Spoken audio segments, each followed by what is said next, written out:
More than 1 million refugees have already fled Ukraine. These have made it to Hungary. Yet right now the only figure the UK government can give for those granted visas to come here is 50. The EU has said refugees can go to those countries without visas for up to 3 years. So what's going on? What we will do is have a very, very generous and an open approach, but what we won't do is simply abandon controls altogether. And there are very good reasons for that. If you look at the situation in the EU, they have as you know, they have a border-free zone in Schengen. They can't actually impose controls even if they wanted to. We have a different system, and I think it's sensible, given what's going on in Ukraine, to make sure that we have some basic ability to check who is coming in and who isn't. The Home Secretary was on the Polish-Ukrainian border on Friday, and afterwards she said Britain would be open to all refugees. But today there are still only 2 ways in: joining a family member here or an as yet hazy sponsorship scheme.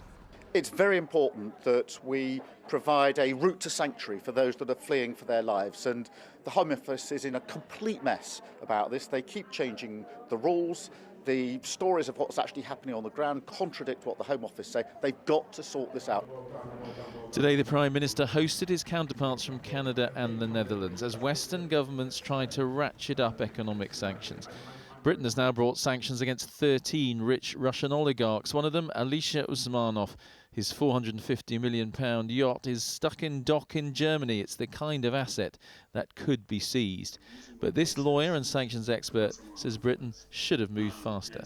Because there's been a bit of a lag, of a couple of weeks between the start of the conflict in Ukraine and for this bill that's still not even passed yet, people who are suspecting they might be subject to sanctions probably are moving assets at the moment, so they're probably changing ownership structures to try to get ahead of these changes.